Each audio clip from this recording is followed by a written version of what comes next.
every situation that you meet in life teaches you either how to do it or how not to do it. So we believe that what we are learning as a country right now should teach us how not to do the things we've done in the past. And that's just one part of it. The second part of it is that if we appreciate what mistakes we've made, we should also be quick to learn what the lessons that we're supposed to pick from the current situation so that we can get out of it. So recession is a time when a lot of things change. A lot of things are not pleasant in the environment. But if we look at it, what are the ways out of the recession? At the national level, the options are quite few. If you speak to anybody with any economic training, there isn't much you can do in terms of options. But in terms of the options for the government, there is a need to increase spending on infrastructure. Now, for government, that's a challenge because in a recession like we are in, they have less money. And we're saying the way out of it is for them to spend more. So that means they are going to borrow. That's the way it's done everywhere in the world. The recently elected president of America, Donald Trump, has said he's going to spend a lot of money on infrastructure. On account of that promise, the stock markets that initially reacted negatively to his election are embracing it because they can now see that their businesses that produce equipment for infrastructure development will do well. So what we need in terms of deficit, Nigeria is one of the countries with the highest levels of deficit in terms of infrastructure for our size and for our population. We have estimates from different kinds of different authorities that say that over the next 10, 15 years, Nigeria needs to spend as much as 1.5 trillion US dollars to bring our roads, our airports, our rail lines into the standards that they should be. Now, all these areas are areas that will give opportunities to entrepreneurs depending on how we interpret what is going to happen. We need to, in the process, embrace value-adding local processing industries. As consultants, most of what we do is to ask questions. And if proper answers are found to those questions, a lot of things change in the environment. One of the questions that we've been asking of late is, have you taken note that if you go into a Nigerian supermarket of whatever size, whether a large one like a ShopRite or even the smaller ones that are in your neighborhood, how many of the products that you find in there are made in Nigeria? 2, of the ones that are made in Nigeria, how many of them are made by small businesses? Not Cadbury, not Nestle, not multinationals. As a result of what is happening today, a lot of our local products that we take for granted. And further questions we ask is, why is it that boiled groundnuts can only be sold in traffic on trays? Is it a crime if it is sold in a supermarket, properly branded and properly packaged? Are we together? Is it a crime? As long as we remove ourselves from the formal trade that happens in our environment, we will complain that things are not going as well as they should go. Originally, before we found oil, practically all the money that Nigeria makes in terms of efforts was coming from agriculture. Now, when we found oil, something gave us the impression that agriculture was too small to sustain us. But when you look at some of our neighboring countries, you look at countries like Ivory Coast, Cameroon to some extent, and Ghana. Until lately, Ghana in particular still survived on the same agriculture that we survived together on in the 70s. So if we do things differently, picking all the lessons that we're supposed to have picked along the way, we see no reasons why, when we say people should go back to farming, we're not expecting people to go back to farming using the same methods that were used in the villages in those days. I happen to have studied agricultural economics in my first degree, and I remember one of our lecturers saying that the traditional hoe that we use in Nigeria, was invented about 800 years ago, and it has not changed in shape. It's not been improved in any manner. How do you expect the productivity of the user to increase?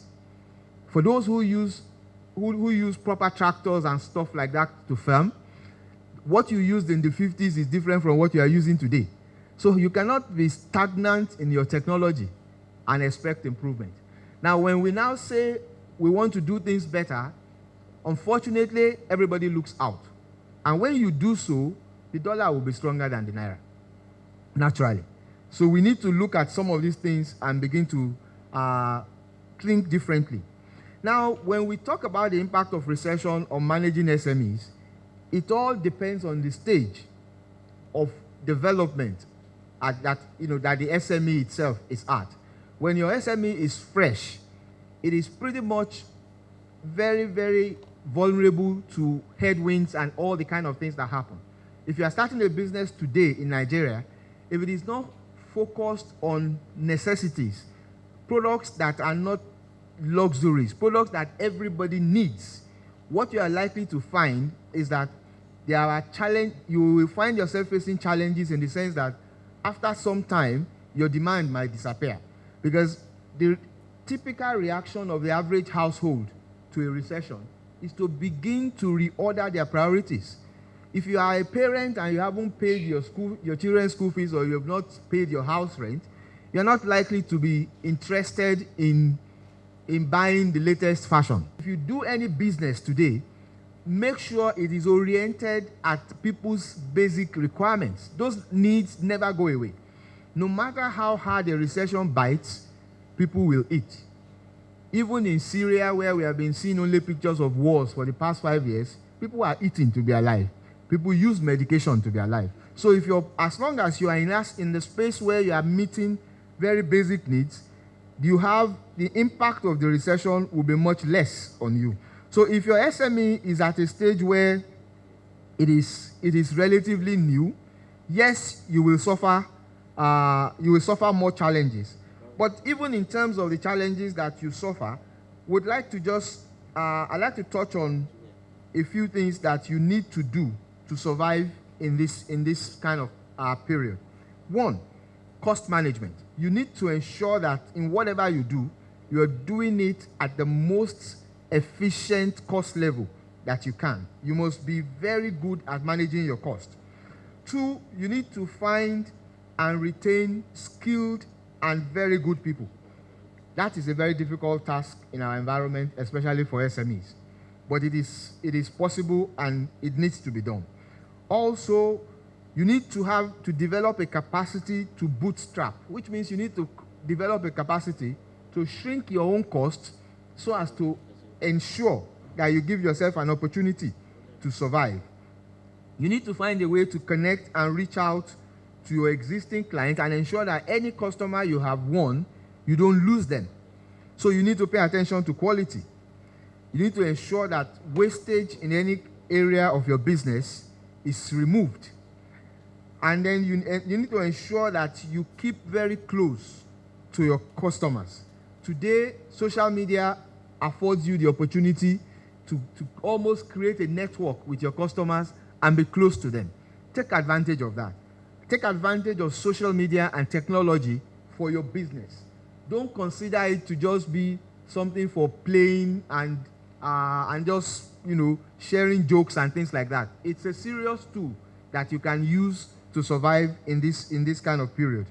Also, at this kind of time, innovation becomes very, very critical. Businesses that will survive will be businesses that are innovative. You have to think of newer and better ways to do all the things you are doing at all times. And those areas are very critical. In terms of strategies that work going further, we think depending on what you do, you may need to reinvent your business completely. And there is absolutely nothing wrong in reinventing your business. Many of the big businesses that you know, in the form in which you know them, have reinvented themselves multiple times. Do not insist on doing what you have always done. The current seasons do not encourage that. It is the second point I like to make here is difficult for small businesses, but nonetheless it needs to be done. You need to find a way to empower your employees if you have employees. You need to find a creative way to surround them with guidelines, but give them the opportunity to take initiatives and contribute tangibly to what you're doing. You need to constantly find a way to grow your network. If you can find a way to sell additional products and services to existing customers, we always find that as a very an easier strategy to follow, because the existing customer already knows you. So if you are known to make sachet water and you decide to now make bottles, the person that's been buying your sachet water will likely buy your bottled water. So we need to think differently in this season for us to be able to make it through the hardship period. But I also want us to remember that recession is like a pipe or a tunnel. A country goes in on one side and comes out on the other side eventually. So how you want to come out on the other side depends on your reaction. Most analysts believe that sometime next year, Nigeria will likely exit this situation, especially if all the stimulus and spending that has been promised are carried out by government. Where possible, look for opportunity to develop multiple revenue sources so that if a particular side is weakened by the recession, the newer one can keep you afloat. You need to align your services and products with the market needs. Like I said, produce the things that people need to do in this period. And where you can also, you need to find a way to find new areas that you can do business in.